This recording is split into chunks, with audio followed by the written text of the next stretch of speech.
जय मसीह। आज के सुबह के लिए मैं परमेश्वर का धन्यवाद देता हूं और आज की आराधना में मैं आप सबों का स्वागत करता हूं।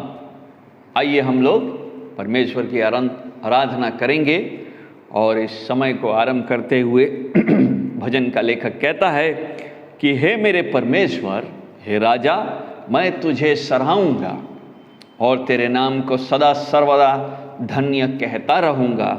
प्रतिदिन मैं तुझको धन्य कहा करूँगा और तेरे नाम की स्तुति सदा सर्वदा करता रहूँगा।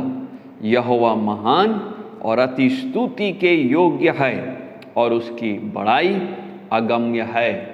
आइए हम परम प्रधान की उपस्थिति में उसकी स्तुति और वंदना करेंगे और हम गाएंगे और उस गीत के बाद फिर परमेश्वर के वचन की ओर हम जाएंगे।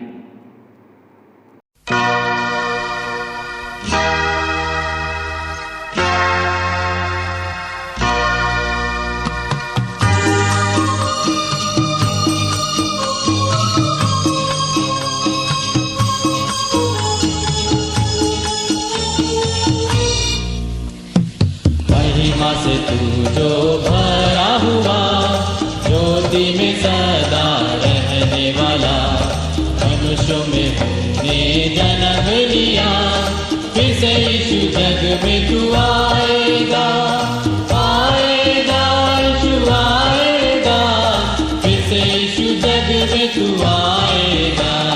मनुष्यों में तूने जन्म लिया, फिर से यीशु जग में तू आएगा।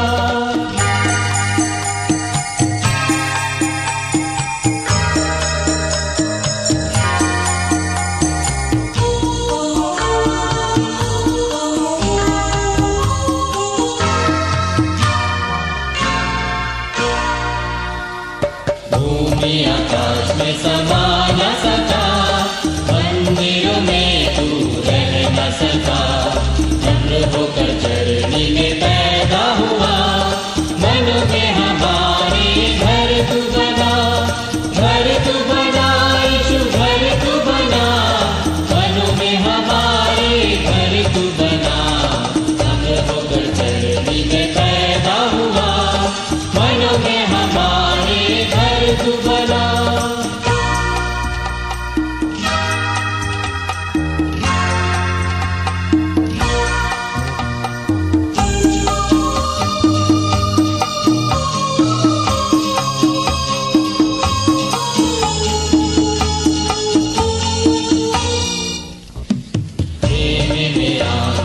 तू ही बसा, लोगों को अपने लिए फिरा, अग्नि अगाध में तू ही दिखा, इसे यीशु अपना जलवा दिखा, जलवा दिखा यीशु जलवा दिखा, इसे यीशु अपना जलवा दिखा, अग्नि अगाध में तू ही दिखा, इसे यीशु अपना जलवा दिखा।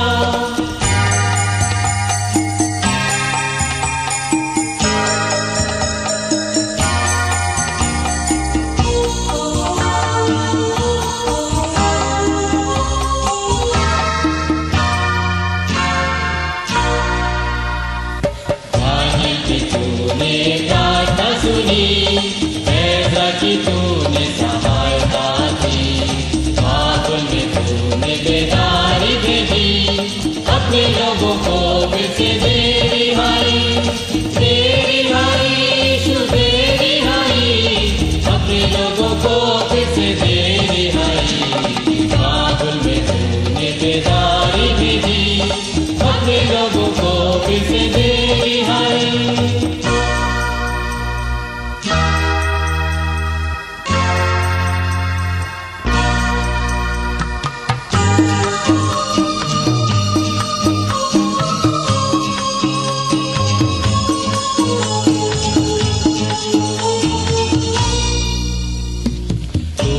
हमारा राजा है, तू ही मुक्ति दाता है, फिर से आने वाला है, प्यारे प्रभु यीशु तू जल्दी आ, जल्दी आ यीशु जल्दी आ,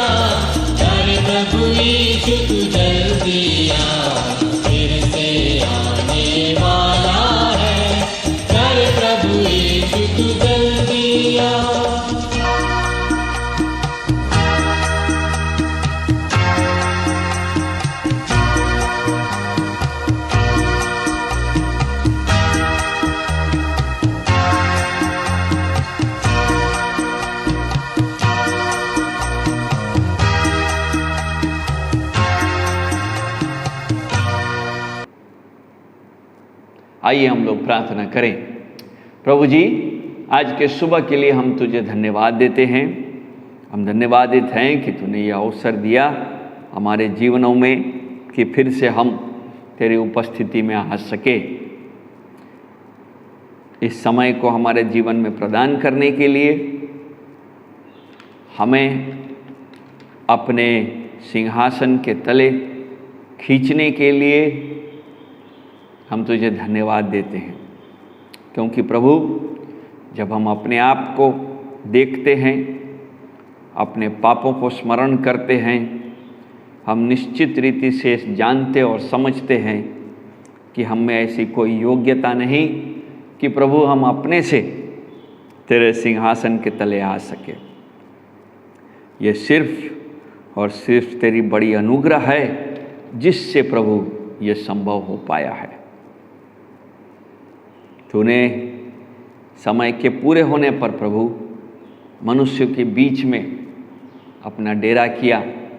हम पापियों के बीच में अपने आप को शून्य किया, अपने आप को बलिदान दिया, ताकि तेरे प्रायश्चित से पिता का क्रोध संपूर्ण रीति से शांत हो सके और उस प्याला को पीने से प्रभु हमारे पाप तूने अपने ऊपर ले लिया,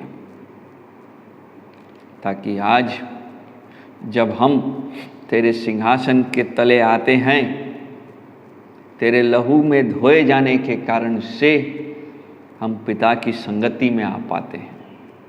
इसलिए हम तुझे धन्यवाद देते हैं। हम धन्यवादित हैं प्रभु कि भविष्य में तूने हमारे लिए एक स्थान तैयार किया है, जहां हम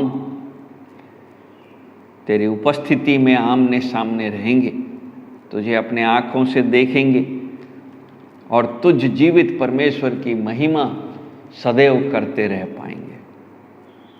इस अनंत काल की आशीष और अनंत काल की आशा हम जैसे पापी मनुष्यों को देने के लिए हम तुझे धन्यवाद देते हैं। इस घड़ी प्रभु जब हम तेरे वचन के तले आते हैं, हम पर अपना अनुग्रह कर। जब हम वचन के पदों को, तेरे प्रेरित वचन को, तेरे लिखित वचन को पढ़ते हैं, उसको समझने में हमारी सहायता कर, ताकि प्रभु उसके समझने और समझाने से हमारे जीवनों में परिवर्तन आ सके और उस परिवर्तन से प्रभु तुझे महिमा मिले। फिर से धन्यवाद देते हैं इस समय के लिए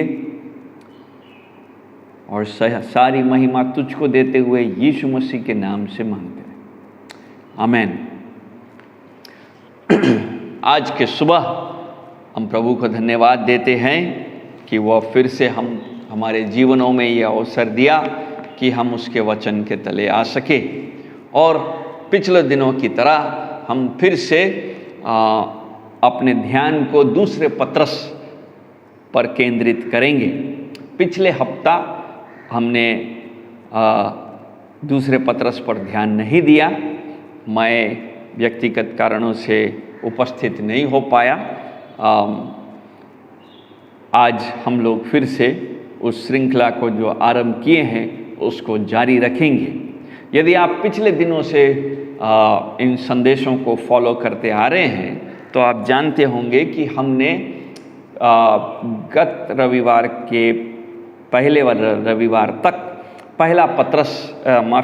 दूसरे पत्रस के पहले अध्याय को ध्यान दिया था और उसके अंतिम पद तक हमने ध्यान दे करके पहले अध्याय को अंत किया था।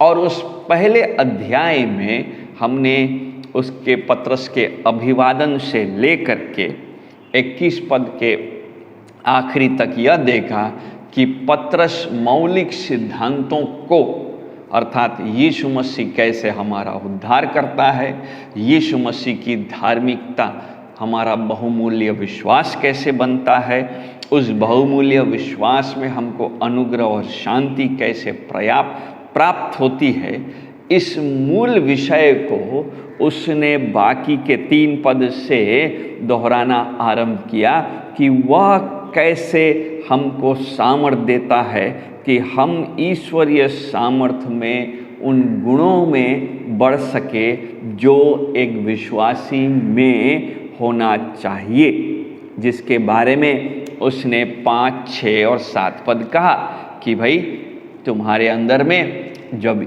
ईश्वरीय सामर्थ्य है जो कि उसके उद्धार के कारण से हो चुका है, जो कि उसके धर्मी ठहराए जाने से संभव होता है, तो हमको यत्न करना है कि हम विश्वास पर सद्गुण, 5वां पद 1 अध्याय का, और सद्गुण पर समझ, और समझ पर संयम, संयमता पर धीरज, धीरज पर भक्ति, और भाईचारे की प्रीति, और उसके ऊपर सबसे बड़ा प्रेम में हमको बढ़ते जाना है।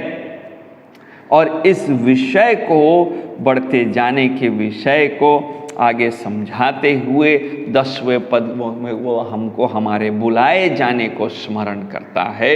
कहता है कि हे भाइयों, अपने बुलाए जाने, चुन लिए जाने को सिद्ध करो, क्योंकि यदि ऐसा करोगे तो कभी भी ठोकर न खाओगे।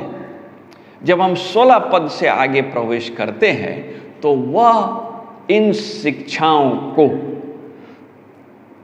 कलीसिया में झूठे शिक्षाओं के साथ तुलना करना आरंभ करता है। ये एकमात्र इंट्रोडक्शन है जहाँ पर वह बताना आरंभ करता है कि कैसे झूठी शिक्षाएं आती हैं और कैसे झूठी शिक्षाएं पूरे झुंड को बर्बाद करती है।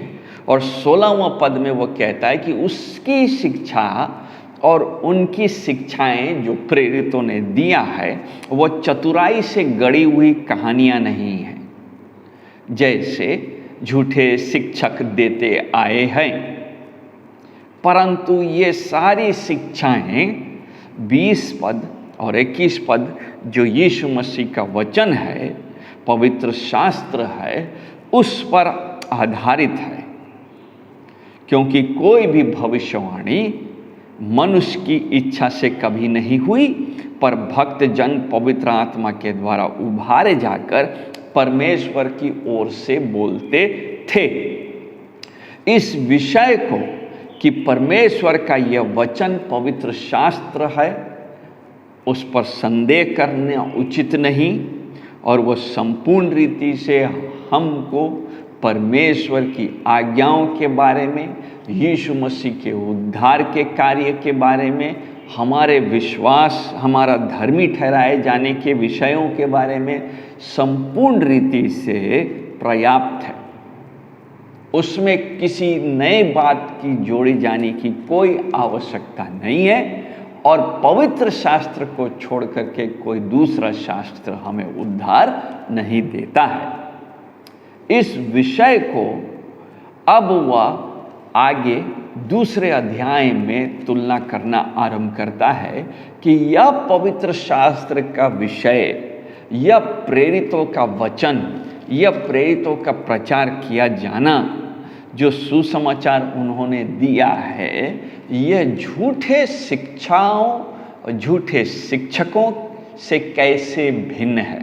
पूरा दूसरा अध्याय झूठे शिक्षकों पर केंद्रित है कि कलीसिया को कैसे अपने आप को सुदृढ़ रखना है, कि अंत के दिन में जब ऐसी शिक्षाएं आती हैं तो वे इन शिक्षाओं का किस प्रकार से खंडन और सामना कर सकेंगे। क्योंकि पतरस जानता है कि उसका जाने का समय आ चुका है। 14वां पद पहला अध्याय में वो कहता है कि मैं जानता हूँ कि मेरे डेरे के गिराए जाने का समय शीघ्र आने वाला है, जैसा कि हमारे प्रभु यीशु मसीह ने मुझ पर प्रकट किया है। इसलिए मैं ऐसा यत्न करूँगा कि मेरे कूच करने के बाद तुम इन सब बातों को सर्वदा स्मरण कर सको।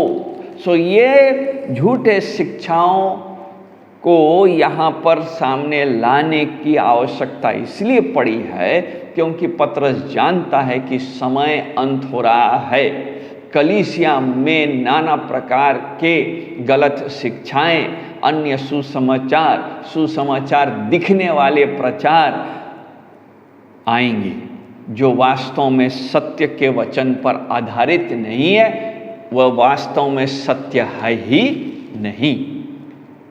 दूसरे अध्याय के आज हम 1 से 3 पद पर ध्यान देंगे, जहां पर पतरस लिखता है कि जिस प्रकार उन लोगों में झूठे भविष्यवक्ता थे, उसी प्रकार तुम में झूठे उपदेशक होंगे, जो नाश करने वाले पाखंड का उद्घाटन छिप छिप कर करेंगे और उस स्वामी का जिसने उन्हें मोल लिया है इनकार करेंगे और अपने आप को शीघ्र विनाश में डाल देंगे। बहुत से उनके समान लुचपन करेंगे, जिनके कारण सत्य के मार्ग की निंदा की जाएगी। वे लोभ के लिए बातें गढ़कर तुम्हें अपने लाभ का कारण बनाएंगे, और जो दंड की आज्ञा उन पर पहले से हो चुकी है, उसके आने में कुछ भी देर नहीं और उनका विनाश ऊँघता नहीं। परमेश्वर अपने वचन के इन पदों के पढ़े जाने पर हम सबों को आशीष दे। जबकि दूसरा पतरस का पहला अध्याय का अंतिम भाग में पतरस ने हमारे विश्वास का न्यों डाल दिया कि हमारा विश्वास का न्यों परमेश्वर का प्रेरित वचन है, और वो जानता है कि वह अधिक देर तक इस पृथ्वी पर नहीं है, इसका और लोगों को आने वाले दिनों में झूठे शिक्षाओं से कई प्रकार का सामना करना पड़ेगा। तो यहाँ पर वह इन झूठे शिक्षाओं का तुलना कर रहा है। निश्चय इन पदों में किसी डायरेक्ट आज्ञा देखने को मिलती नहीं है कि कलीसिया को क्या करना है, परंतु इन सब पदों में जो 2 अध्याय में हमको मिलता है, 22 पदों में, वह बड़े विस्तार से इन झूठे शिक्षकों और उनकी शिक्षाओं का खुलासा करता है, उनका व्याख्या करता है। और मौलिक रीति से इन 3 पदों में पतरस ने यह कहा है कि हमें झूठे शिक्षकों से सावधान रहना चाहिए, क्योंकि वे आत्मिक रीति से कलीसिया को और विश्वासियों को यदि वे सचेत न रहें तो बर्बाद करते हैं। दूसरे अध्याय के प्रथम पद में वो कहता है कि जिस प्रकार उन लोगों में झूठे भविष्यवक्ता थे, उसी प्रकार तुम में भी झूठे उपदेशक होंगे। अर्थात पतरस एक ऐसे समय काल के बारे में कलीसिया को स्मरण दे रहा है जब पहले झूठे भविष्यवक्ता हुआ करते थे, और निश्चय वह पुराने नियम के उस समय काल को दोहरा रहा है जब झूठे भविष्यवक्ता इस्राएल में उठ खड़े हुए थे। हम अदन की बारी में से देखते हैं कि शैतान जो झूठ का पिता है, वो उसने कैसे हवा को बहकाया, और उस समय काल से लेकर के आज तक झूठ के शिक्षक और झूठ के शिक्षाएं जो शैतान से प्रेरित होती है, जो झूठ का पिता है, उनमें छल और लोगों को जाल में फंसाने का मुख्य उद्देश्य देखा गया है। जब हम व्यवस्था विवरण के 13 अध्याय को पढ़ते हैं तो वहाँ मूसा ने आने वाले दिनों के झूठे भविष्यवक्ताओं के बारे में उनको चेतावनी दी थी, और उनको चेतावनी देते समय बड़े कड़े शब्दों में कहा कि यदि झूठे शिक्षक तुम्हारे अपने भाई बहन ही क्यों ना हो, परिवार के सदस्य क्यों ना हो, अगर हैं तो उनको अपने बीच से बाहर निकालने की आवश्यकता होगी, क्योंकि झूठे शिक्षक सब समय तुम्हें सत्य के परमेश्वर से, सत्य के मार्ग से दूर करेंगे। इन पदों को हम भविष्य व्यवस्था विवरण, माफ कीजिएगा, 13 अध्याय उसके 6 से 10 पद में पढ़ सकते हैं। व्यवस्था विवरण उसके 13वां अध्याय में, जहाँ पर लिखा है 6 से 10 पद में कि यदि तेरा सगा भाई या बेटा या बेटी या तेरी अदर गिनी या प्राणप्रिय तेरा कोई मित्र निराले में तुझको यह कह करके फुसलाने लगे कि आओ हम दूसरे देवताओं की उपासना या पूजा करें, जिन्हें न तो तूने तेरे पुरखा जानते थे, चाहे वे तुम्हारे निकट रहने वाले आसपास के लोगों के, चाहे पृथ्वी के एक छोर से लेकर दूसरी छोर तक दूर दूर के रहने वालों के देवताओं हों, तो तू उसकी न मानना और न उसकी बात सुनना और न उस पर तरस खाना और न कोमलता दिखाना और न उसको छिपा रखना। उसको अवश्य घात करना, उसको घात करने में पहले तेरा हाथ उठे, पीछे सब लोगों के हाथ उठे। उस पर ऐसा पथराव करना कि वह मर जाए, क्योंकि उसने तुझको तेरे उस परमेश्वर यहोवा से, जो तुझको दासत्व के घर अर्थात मिस्र देश से निकाल लाया है, बहकाने का यत्न किया है।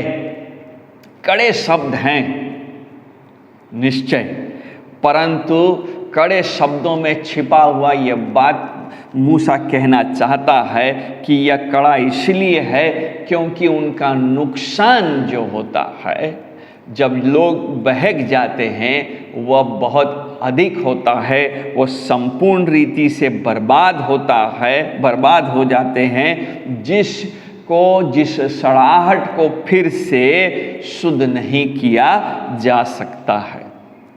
आज हमारी कलीसियाओं में जब झूठे शिक्षक उत्पन्न होते हैं और जब बाइबल की शिक्षाओं को तोड़ मरोड़ करके पेश किया जाता है, तो कई बार हम जो अपने आप को विश्वासी कहते हैं, हम मसीह के प्रेम की दुहाई देते हुए उनसे प्रेम से उनके साथ संबंध रखना चाहते हैं और प्रेम में हम उनको भला बुरा, हम उनको अपने संगति से दूर नहीं रखना चाहते, परंतु यह सच नहीं है। आगे कई ऐसे जगहें हैं जहाँ पर हम देख सकते हैं कि ये झूठे शिक्षक जब वे उनके बीच में से उठे, इस्राएलियों के बीच में से उठे, और इस कारण से वहाँ लिखा है, जब हम दूसरे अध्याय को देखते हैं तो वहाँ लिखा है झूठे भविष्यवक्ता थे, और साथ में सेकंड लाइन में लिखा है उसी प्रकार तुम में भी झूठे उपदेशक होंगे। पहले थे निश्चय कई ऐसे लोग आए जिन्होंने इस्राएल को परमेश्वर से दूर करने की चेष्टा की। जब हम प्रेरितों के काम उसके 20 अध्याय के 29 और 30 पद में पढ़ते हैं, तो वहाँ इफिसुस की कलीसिया को पौलुस लिख रहा है कि ये झूठे शिक्षक आएंगे। 20 अध्याय और 29 और 30 पद में वहाँ पर लिखा है कि और क्या करेंगे, मैं जानता हूँ कि मेरे जाने के बाद फाड़ने वाले भेड़िए तुम में आएंगे, जो झुंड को न छोड़ेंगे।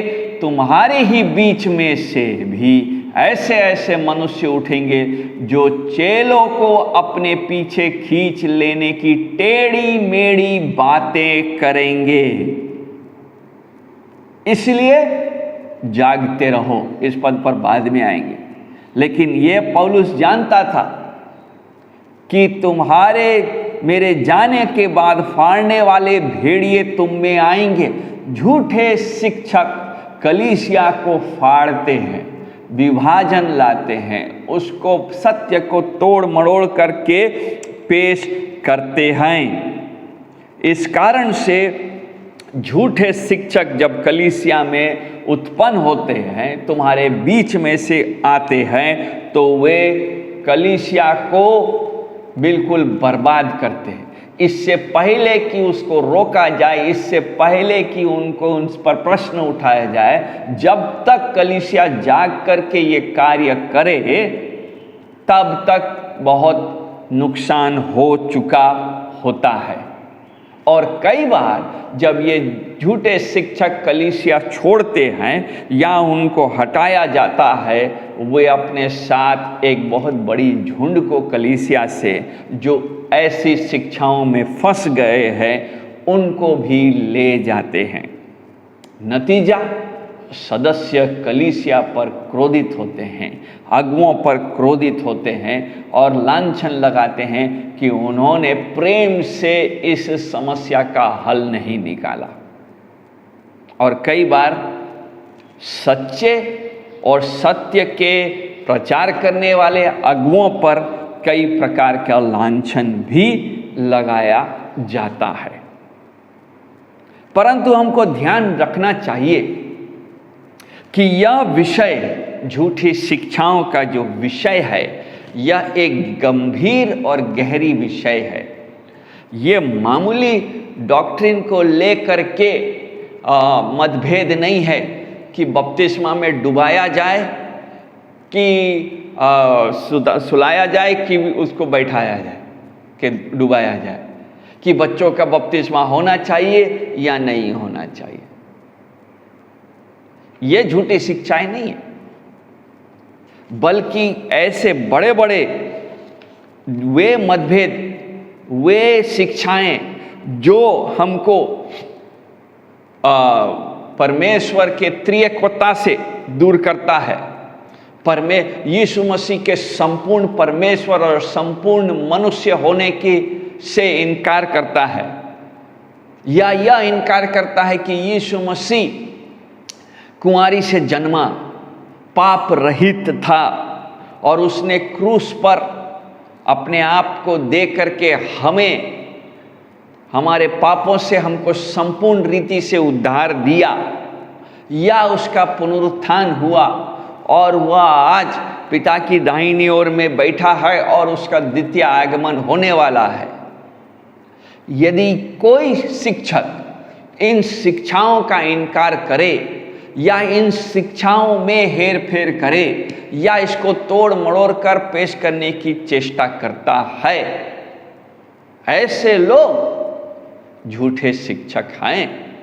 साथ ही यदि वे सुसमाचार से संबंधित महत्वपूर्ण शिक्षाओं का इनकार करते हैं, जैसे कि अनुग्रह के द्वारा ही हमारा उद्धार होता है, विश्वास के कारण से ही हमारा उद्धार संपूर्ण होता है जो यीशु मसीह के कारण से है, केवल अनुग्रह, केवल विश्वास और केवल यीशु मसीह, और इन सारे चीज़ों को जो केवल पवित्र शास्त्र में पाया जाता है, इनको यदि कोई इनकार करे या जब इसको तोड़ मरोड़ के पेश करने की चेष्टा करे, तो यह हमारे लिए चेतावनी है कि वह प्रचार करने वाला और उसकी शिक्षाएं दोनों झूठी हैं। इस कारण से वहाँ लिखा है कि उसी प्रकार तुम में झूठे उपदेशक होंगे। आगे वहाँ लिखा है, जो नाश करने वाले पाखंड का उद्घाटन छिप छिप कर करेंगे। ये क्यों इतना डेंजरस है? ये झूठी शिक्षाएं इतनी खतरनाक क्यों है? क्योंकि वचन बता रहा है कि ये शिक्षाएं नाश करती हैं, कलीसिया को नाश करती हैं जब कलीसिया इसके पीछे जाती हैं। कई लोग पुराने नियम में भी और नए नियम में भी उनके बीच में से उठे और उन्होंने सत्य को तोड़ मड़ोड़ करके पेश करना आरंभ किया। जब पुराने नियम की हम बात करते हैं, झूठे भविष्यवक्ताओं की बात करते हैं, तो इस्राएल में ऐसे कई उठे जिसके बारे में हम पहला राजा 22 अध्याय में पढ़ सकते हैं। यिर्मयाह में उसका ब्यौरा अधिक है, 5 अध्याय में 30 से 31 पद में, 6 अध्याय में और 21 अध्याय में, 23 अध्याय इत्यादि में हम देख सकते हैं। इस कारण से यीशु मसीह ने भी यहूदियों के बीच के झूठे शिक्षकों को के बारे में भाई कड़ी शब्द उसने दिया। जब हम उसकी शिक्षाओं को जो उसने फरीसियों के विरुद्ध दिया, वह शिक्षाएं झूठे शिक्षकों के कारण से, उनकी झूठी शिक्षाओं के कारण से था। जब हम मत्ती रचित सुसमाचार 7 अध्याय को पढ़ते हैं तो वहाँ पर हम उसको पढ़ सकते हैं 15 से 20 पद में कि यीशु मसीह कहता है 7 अध्याय मत्ती रचित सुसमाचार 7 अध्याय 15 पद में और उसके 20वें पद तक में कि वहाँ लिखा है 15 पद में कि झूठे भविष्यवक्ताओं से सावधान रहो, जो भेड़ों के भेष में तुम्हारे पास आते हैं, परंतु अंतर में वे फाड़ने वाले भेड़िए हैं। उनके फलों से तुम उन्हें पहचान लोगे। क्या लोग झाड़ियों से अंगूर या ऊंट कटारों से अंजीर तोड़ते हैं? इसी प्रकार हर एक अच्छा पेड़ अच्छा फल लाता है और निकम्मा पेड़ बुरा फल लाता है। अच्छा पेड़ बुरा फल नहीं ला सकता और न निकम्मा पेड़ अच्छा फल ला सकता है। जो पेड़ अच्छा फल नहीं लाता वह कांटा और आग में डाला जाता है। इसी प्रकार उनके फलों से तुम उन्हें पहचान लोगे। मत्ती रचित सुसमाचार 7 अध्याय 15 से 20। जब हम लूका रचित सुसमाचार और उसके 11 अध्याय में जाते हैं तो उसके 39 पद से 52 पद में इन झूठे शिक्षकों के फलों के बारे में विस्तार से वर्णन किया गया है। और ये झूठे शिक्षक और कोई नहीं बल्कि ये फरीसी थे। तो ये झूठे भविष्यवक्ता जैसे पुराने नियम में थे वैसे आज भी हमारे बीच में भी है। इसलिए जब हम 3 पद में पढ़ते हैं तो वहाँ लिखा है वे क्या करते हैं, वे वहाँ लिखा है लोभ के लिए, 3रा पद, बातें गढ़कर तुम्हें अपने लाभ का कारण बनाते, झूठ की बातें गढ़ते हैं। 16वें पद में जब हम पढ़ते हैं तो वहाँ लिखा है कि उसके अपराध के विषय में उल्हाना दिया गया, यहाँ तक कि आबोल गधी ने मनुष्य की बोली से उसे भविष्यवक्ताओं से बावलेपन से रोका। वहाँ पर पुराने नियम का वहाँ दृष्टि बताया गया है कि कैसे वे ये झूठे भविष्यवक्ता बावला सिद्धांत देते हैं। जब पहला पद में, दूसरे अध्याय के पहले पद में लिखा गया है कि वो छिप छिप कर, सीक्रेटली इंट्रोड्यूस, छिप छिप कर उद्घाटन करते हैं। ये शिक्षाएं जो ये झूठ के बल पर प्रचार करते हैं, जो सत्य को तोड़ मड़ोड़ के पेश करते हैं, आरंभ में वो खुले रीति से नहीं करते, क्योंकि वो जानते हैं कि वे यदि खुले रीति से करेंगे तो पकड़े जाएंगे। इसलिए छिप छिप कर इन पाखंड की शिक्षाओं का वह उद्घाटन करते रहते। अधिकांश समय झूठे शिक्षक अपना छोटा छोटा पहले ग्रुप बनाते हैं। कई बार वे व्यक्तिगत रीति से लोगों के घरों में जाते हैं। यहोवा विटनेस वाले लोग आपको मिलेंगे जो धीरे से किसी के घर में जाएंगे और उनको अच्छी अच्छी बातों को सिखाना आरंभ करेंगे और फिर धीरे से बोलेंगे कि नहीं नहीं, बाइबल ये नहीं सिखाती है, वो केवल यहोवा के बारे में शिक्षा देती है। और धीरे से वह परमेश्वर के लोगों को सत्य के, संपूर्ण सत्य जो पवित्र शास्त्र में है, उससे बहकाते। कभी कभी वे छोटा छोटा प्रेयर मीटिंग रखेंगे, आपको उसमें इनवाइट करेंगे कि आइए हम लोग परमेश्वर के उन वचनों को देखेंगे जिसको अभी तक किसी ने समझाया नहीं है। सावधान रहने की आवश्यकता है, क्योंकि उनका उद्देश्य कुछ और है और वे सब समय छिप छिप कर करेंगे, सीक्रेटली इंट्रोड्यूस करेंगे।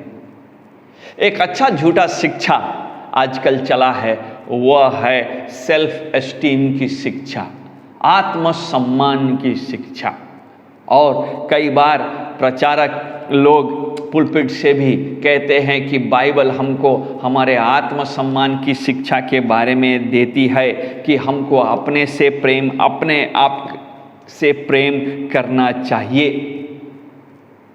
या प्रॉस्पेरिटी गॉस्पल कि परमेश्वर आपको आशीष ही देना चाहता है और उस सुसमाचार का वो बहुत व्याख्या करते हैं। ये दोनों ही शिक्षा पूरे रीति से झूठ पर आधारित है, क्योंकि बाइबल अपने से प्रेम करने के विषय में कहीं नहीं सिखाती है, सेल्फ एस्टीम की शिक्षा नहीं है। यदि प्रेम करना है तो यीशु मसीह ने कहा 2 बड़ी आज्ञाएं हैं। नंबर 1, पहले परमेश्वर से प्रेम करो, दूसरा फिर अपने पड़ोसी से अपने समान प्रेम करो। अपने समान जब प्रेम करते हैं मतलब है कि हम सब अपने आप से प्रेम करते हैं और उसका उद्देश्य अपने समान से प्रेम करने का है कि हम अपने पड़ोसी से प्रेम करें। हम कई बार अपने समान से अपने को प्रेम करने के चक्कर में अपने तक ही इस बात को सीमित रखते हैं और अपने से प्रेम करने पर बहुत ध्यान देते हैं, परंतु यह सच नहीं है।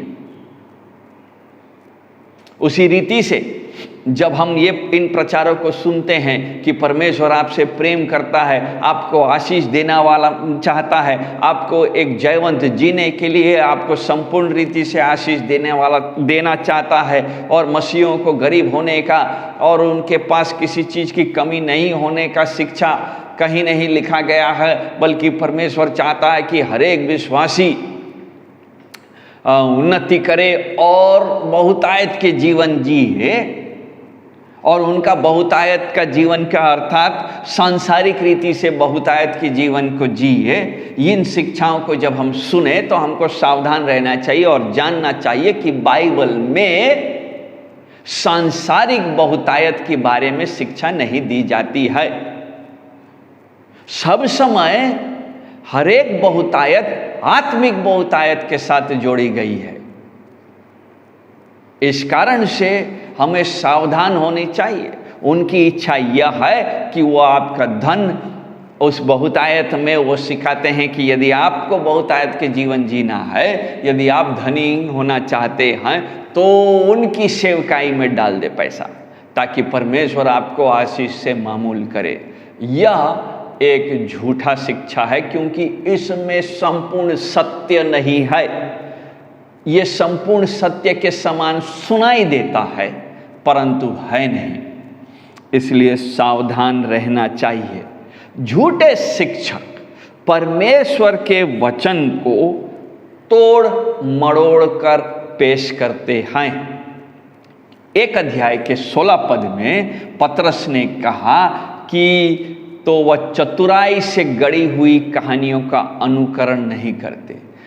झूठे शिक्षक जब सत्य को प्रचार नहीं कर सकते तो वह झूठ को चतुराई से पेश करते हैं, मानो वह सत्य बाहर से दिखे और सत्य सुनाई दे, परंतु वास्तव में वह सुसमाचार व पवित्र शास्त्र के सत्य वचन से दूर है और उनका ऐसा प्रचार करने का एक मकसद होता है। वे संपूर्ण रीति से, खुले रीति से सुसमाचार का इनकार नहीं करेंगे, परंतु वे सुसमाचार को संपूर्ण रीति से स्वीकार नहीं करते। जब हम दूसरे कुरिन्थी में ऐसे लोगों के बारे में पढ़ सकते हैं, दूसरे कुरिन्थी 11 अध्याय के 13 से 15 में पौलुस कहता है कि दूसरे कुरिन्थी 11 अध्याय और उसका 13 से 15 में, 11 अध्याय में 13वां पद में वो कहता है कि क्योंकि ऐसे लोग झूठे प्रेरित और छल से काम करने वाले मसीह के प्रेरित का रूप धरने वाले हैं। दिखते हैं बाहर से मसीह के प्रेरित। यह कुछ अचंभा की बात नहीं, क्योंकि शैतान अब भी ज्योतिर्मय स्वर्गदूत का रूप धारण करता है। इसलिए यदि उसके सेवक भी धर्म के सेवकों का सा रूप धरे तो कोई बड़ी बात नहीं, परंतु उनका अंत उनके कामों के अनुसार होगा।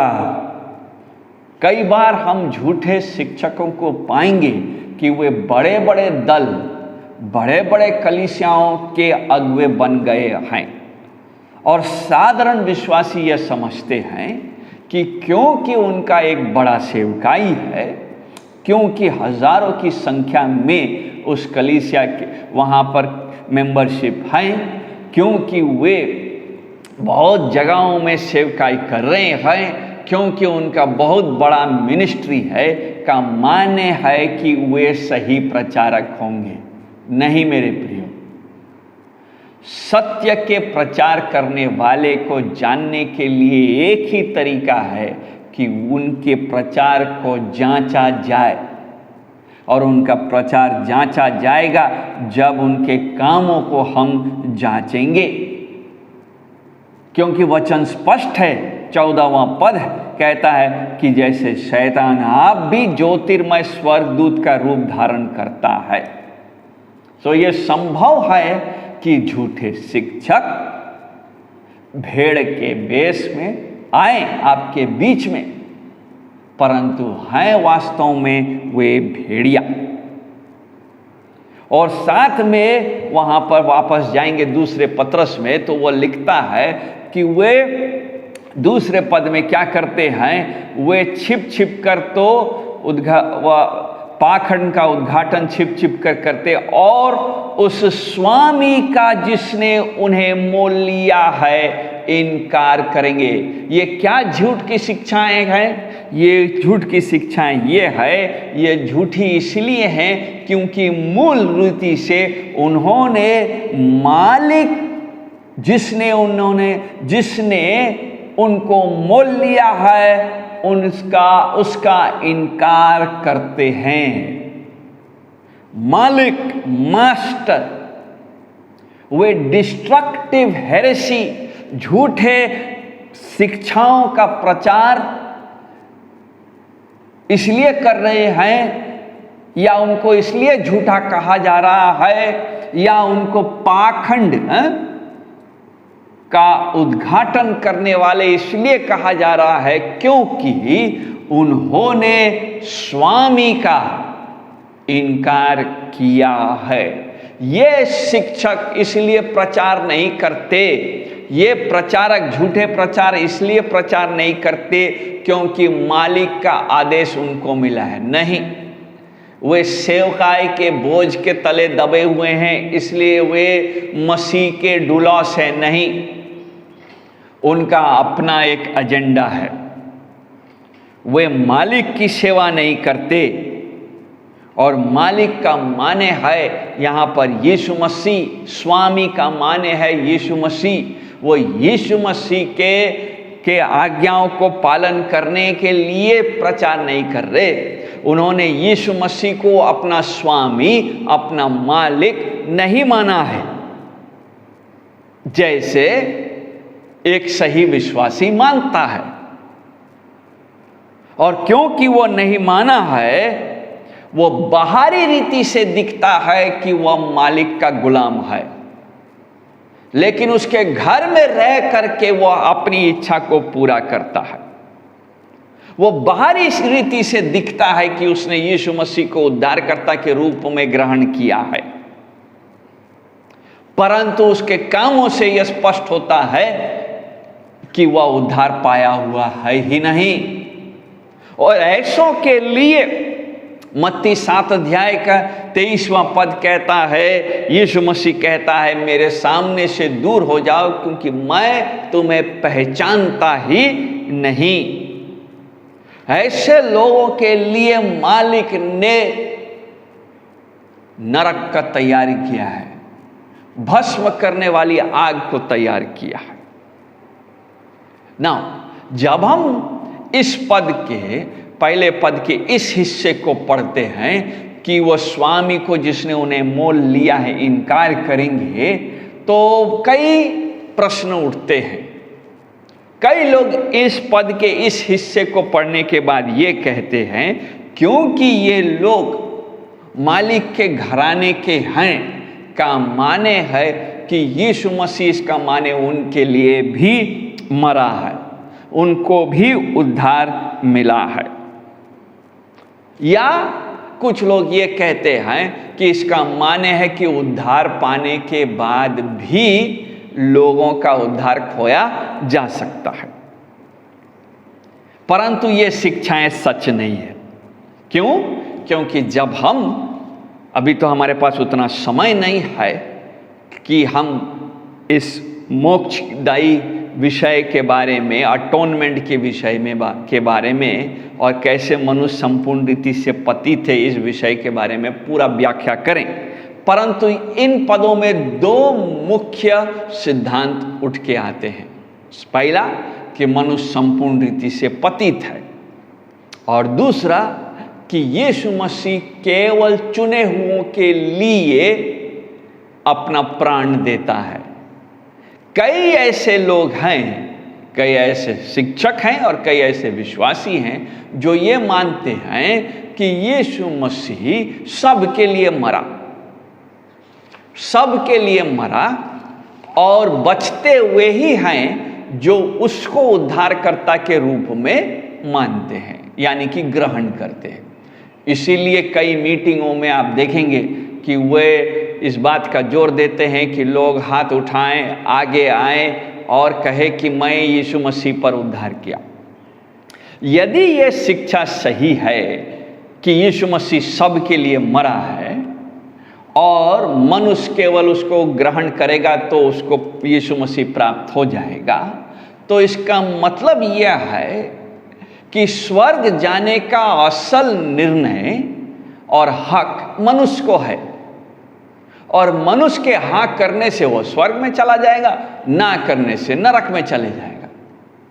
अगर हाँ करने से स्वर्ग जाता है तो इसका माने है कि यीशु मसीह का बलिदान संपूर्ण रीति से मनुष्य को उसके पाप से क्षमा नहीं दिलाता है, क्योंकि क्षमा का आखिरी हिस्सा तो मनुष्य के हाथ में है जहां वो निर्णय लेगा। इसका माने कि बलिदान हुआ लेकिन पर्याप्त नहीं है, और बाइबल हमको यह नहीं सिखाती है। दूसरी चीज जो हमको समझनी चाहिए वो यह है कि मनुष्य संपूर्ण रीति से मरा हुआ है। इफिसियों की पत्री के 2 अध्याय, 3 अध्याय, रोमियों की पत्री के 3 अध्याय और आगे जब हम पढ़ेंगे तो इस बात में पौलुस स्पष्ट कर देता है कि हर एक व्यक्ति पाप में मरा हुआ है। मरा हुआ व्यक्ति अपना उद्धार कभी नहीं कर सकता। मरा हुआ व्यक्ति उठ करके हाँ प्रभु मैं तुझे ग्रहण करता हूं नहीं कह सकता।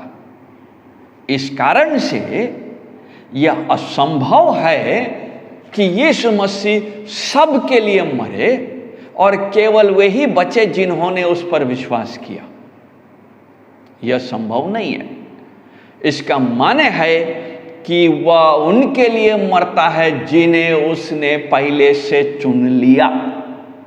रोमियो की पत्री 8 अध्याय और उसका 28, 29 पद इस बात को, 27 पद इस बात को स्पष्ट करता।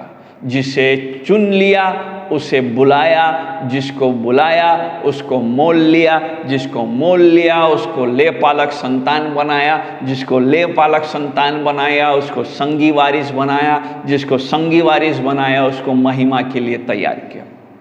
The golden chain. इसका माने है कि उद्धार उनका है जिनको उसने चुना है। तो फिर यहां पर पतरस का क्या मतलब है जब वो कहता है कि और उस स्वामी का जिसने उसे मोल लिया है इनकार करेंगे और अपने आप को शीघ्र विनाश में डाल देंगे। हमको यहाँ समझना चाहिए कि पहला अध्याय, माफ कीजिएगा, दूसरे अध्याय के पहला पद में पतरस एक तुलना आरंभ से कर रहा है पुराने नियम के झूठे भविष्यवक्ताओं का और नए नियम के झूठे उपदेशकों के संगत। पुराने नियम में मूसा ने भी इसी तरह का भाषा को प्रयोग किया। व्यवस्था विवरण के 13 अध्याय के 5 पद में वह कहता है कि झूठे शिक्षक आएंगे और तुम्हारे बीच में होंगे। 13 अध्याय का 5वां पद में कहता है व्यवस्था विवरण, और उसका 13 अध्याय के 5वें पद में वो कहता है, देखिए वहाँ लिखा है, इतना अवश्य है कि तू अपने परमेश्वर यहोवा की बात चित्त लगाकर सुने और इन सारी आज्ञाओं के मानने में जो मैं आज तुझे सुनाता हूं चौकसी करना। व्यवस्था विवरण 13 अध्याय का 5वां पद जो कहता है कि जिस देश से मैंने तुझको छुड़ाया है उस देश से उसमें कनान में प्रवेश करने के लिए, आशीषित होने के लिए इन आज्ञाओं को मानना उचित होगा। आगे जाकर के जब हम व्यवस्था विवरण के 32 अध्याय के 5 पद में पढ़ते हैं तो यही मूसा पूरे इस्राएल को ये कहता है 32 अध्याय के 5वें पद में, परंतु इसी जाति के लोग टेढ़े और तिरछे हैं, ये बिगड़ गए, ये उसके पुत्र नहीं या उनका कलंक है।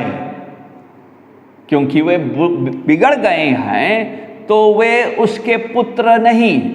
नाउ 32वां अध्याय के 5वें पद में और 6वां पद में वो आगे कहता है, हे मूढ़ और निर्बुद्धि लोगों, क्या तुम यहोवा का यह बदला देते हो? क्या वो तेरा पिता नहीं है जिसने तुझको मोल लिया है? उसने तुझको बनाया और स्थिर भी किया है।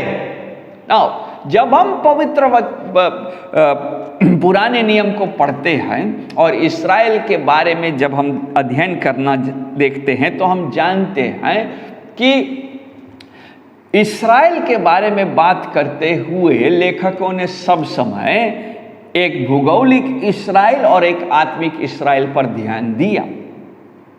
यहाँ मूसा भौगोलिक इस्राएल पर ध्यान देते हुए कहता है कि यहोवा उनका पिता है, परंतु यह भी वो जानता है कि उद्धार पाए हुओं का यहोवा उनका वास्तविक पिता है। यहाँ पर यदि हम उद्धार का भाषा को प्रयोग करेंगे, नए जन्म के भाषा को प्रयोग करेंगे तो नया जन्म का भाषा निश्चय पूरे देश पर लागू नहीं है, वह उनके ऊपर लागू है जिन्होंने उसको जिनको उसने चुना है और जिन्होंने उसके अनुग्रह में उसको ग्रहण किया है। ठीक इसी प्रकार से जैसे मूसा ने पुराने नियम में इस बात को स्पष्ट किया है, पतरस यहाँ पर इस बात को तुलनात्मक रीति से अपने पाठकों को समझा रहा है और कह रहा है कि ये लोग जो झूठे शिक्षक हैं वे मालिक के घर में रहते हुए भी मालिक के सेवक नहीं हैं। वे कलीसिया में रहते हुए भी कलीसिया के सच्चे सेवक नहीं हैं। इस कारण से यीशु मसीह और शिष्यों ने बार बार कलीसिया में उत्पन्न होने वाले झूठे शिक्षकों के बारे में चेतावनी दिया है। जल्दी से आगे बढ़ते हैं दूसरे पद में, और कहा कि बहुत से उनके समान वे झूठे क्यों हैं? लुचपन करेंगे जिनके कारण सत्य की मार्ग की निंदा की जाएगी। वे लुचपन से प्रभावित हैं, सेंसुअलिटी। उनके शिक्षा के पीछे, उनके सफलता के पीछे एक लुचपन, एक लुच्चापन जुड़ा हुआ है। कई बार लोगों को ये लुच्चापन देखने में समय लगता है, क्योंकि बाहरी रीति से वे सिद्ध दिखते हैं। इनका सेवकाई बहुत बड़ा होता है, वो मेगा चर्च होता है, लार्जर देन लाइफ फिगर होता है, और ऐसा प्रतीत होता है कि यह इसलिए है क्योंकि परमेश्वर उसकी सेवकाई को आशीषित दे रहा है, आशीषित कर रहा है। परंतु यह सच नहीं है। वह सच इसलिए नहीं है क्योंकि उनके प्रचार में वे पाप का प्रचार करने से इनकार करते हैं, वे न्याय का, वे नरक का विषयों पर प्रचार नहीं करते, वे क्रूस उठाने के विषय में प्रचार नहीं करते, वे यीशु मसीह के पीछे चलने, वो सकरा मार्ग का प्रचार करना नहीं चाहते। उनका प्रचार है कि परमेश्वर आपको आशीष देता है, परमेश्वर आपसे प्रेम करता है और आपके जीवन के हर एक लक्ष्यों को वो पूरा करना मांगता है। आपके अंदर में आप बहुत महत्वपूर्ण है, आपका उसके नज़र में बहुत उत्तम है, इसलिए आप अपने आप पर विश्वास करें और परमेश्वर से जो चाहे मांगे वो आपके सपनों को पूरा करेगा। और लोग ऐसे प्रचार, ऐसे शिक्षाओं के पीछे झुंड के झुंड, दल के दल चौड़े मार्ग में चलते हैं। दूसरा तिमोथी में 4 अध्याय के 4 पद में पौलुस कहता है, वे उनके कान की खुजली को मिटाते हैं। इनका एक उद्देश्य है, यहां लिखा है दूसरा पद में, वे लुचपन से प्रचार करते हैं और लुच्चेपन में उनके अंदर में ग्रीड है, उनके अंदर में लालच है।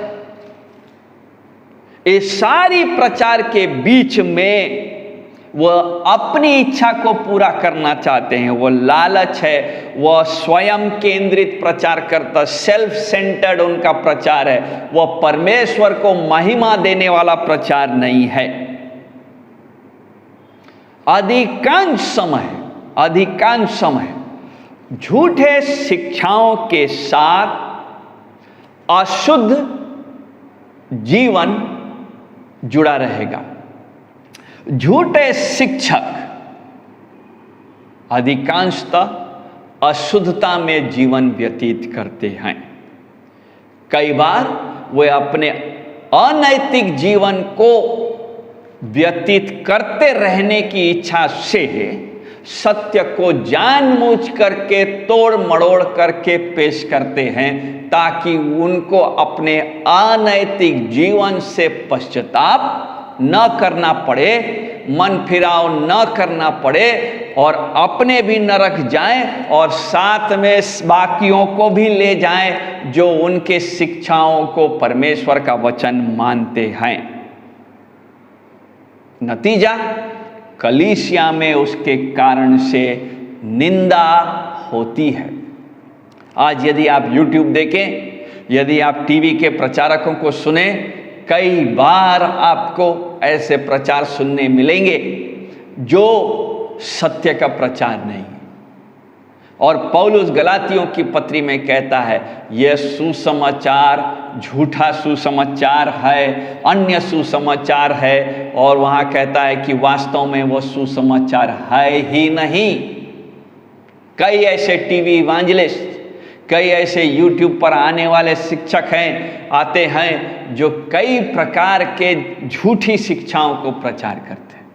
परमेश्वर आपको आशीष देना चाहता है, आप जैसे जीवन जी रहे हैं जीते रहिए, जैवन जीवन मिलेगा, पश्चाताप की आवश्यकता नहीं है, नरक बोल के कोई चीज नहीं है, सब जो भी है वो इसलिए है क्योंकि दुष्टात्मा आपके अंदर काम करवा रहा है। यदि दुष्टात्मा हट जाए तो वह समस्या हट जाएगी।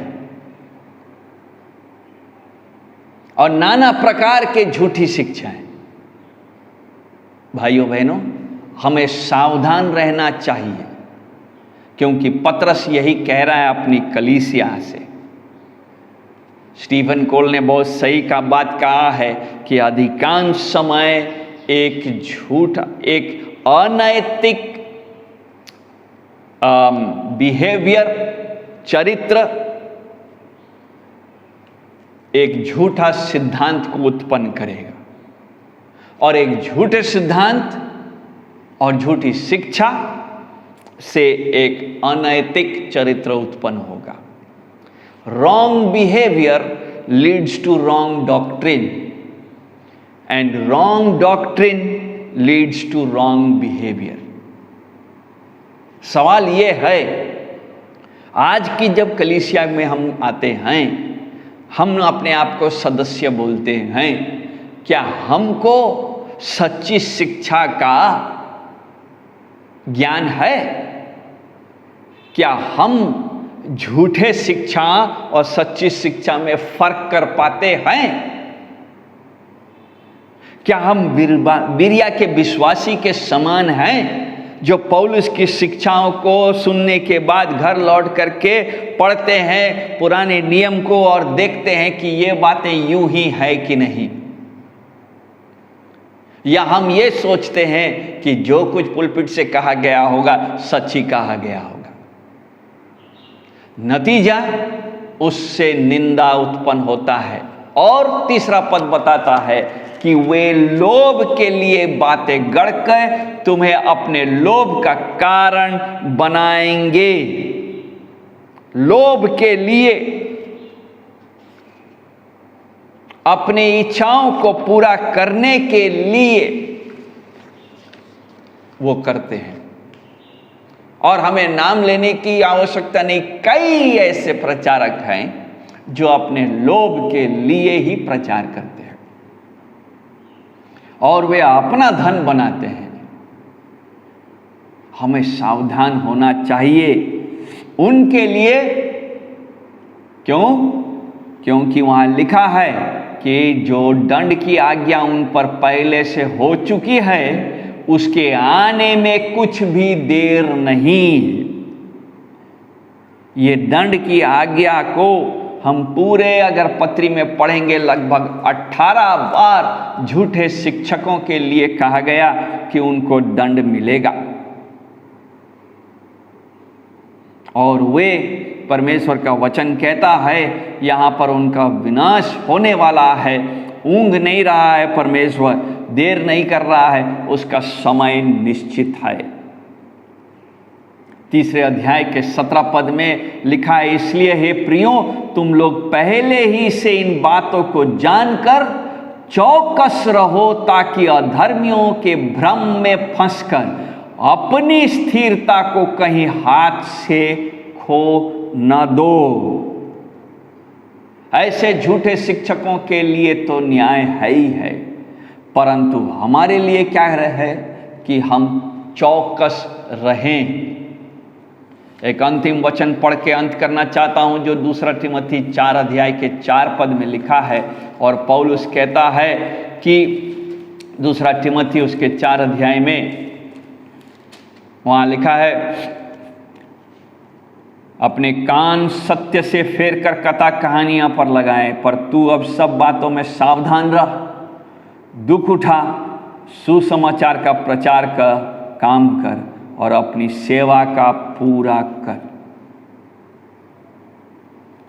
हमें प्रभु आह्वान दे रहा है, क्योंकि समय आता है, जैसा 3 पद देता है 2 तिमोथी के 4 अध्याय, कि आएगा जब लोग खरा उपदेश न सह सकेंगे, पर कानों की खुजली के कारण अपनी अभिलाषाओं के अनुसार अपने लिए बहुत से उपदेशक बटोर लेंगे और अपने कान सत्य से फेर कर कथा कहानियों पर लगाएंगे। परमेश्वर न करे कि ये बातें हमारे लिए सच हों, बल्कि हम उनमें से हों जो भ्रम में न फंसे पर स्थिरता में बढ़ते जाए। प्रभु आप सबों को आशीष दे। आइए हम प्रार्थना करेंगे। प्रभु जी, हम धन्यवाद देते हैं तेरे वचन के लिए जो हमको चेतावनी देता है, आह्वान देता है और हमको निरंतर शिक्षा देता है कि हम तेरे पवित्र शास्त्र को अपने जीवन का आधार बनाएं, इससे न दाएं न बाएं मुड़े। सब समय प्रभु इस पर हम ध्यान मनन करते रह पाए, ऐसा तू अनुग्रह कर। विशेष रीति से ऐसे समय पे जब चिकनी चुपड़ी बातें प्रचार की जाती हैं, दिखने में सत्य लगने वाली बातों का प्रचार होता है, हमें तू सावधान कर, हमें सतर्क कर कि हम ऐसे झूठे शिक्षाओं का सामना कर सके और झूठे शिक्षकों को प्रभु अपने से बीच से निकाल भी सके। तेरा वचन कहता है कि यदि हम ऐसा ना करेंगे तो हम अपने आप को बर्बाद कर डालेंगे। इसकी गहराई को, इसकी गंभीरता को होने दे प्रभु, हम समझ सके। जब हम यहाँ से विदा होते हैं, हमारे साथ हो। यीशु मसीह के नाम से मांगते हैं, आमीन। अब हमारे प्रभु यीशु मसीह का प्रेम, परमेश्वर पिता का जो हमें अपने अनमोल लहू से छुटकारा देता है, सदैव शांति दे। आमीन। अब हमारे परमेश्वर पिता का प्रेम, प्रभु यीशु मसीह का अनुग्रह और पवित्र आत्मा की सहभागिता हम सबों के साथ युगानी युग तक होती रहे। आमीन। आप सबों को जय मसीह।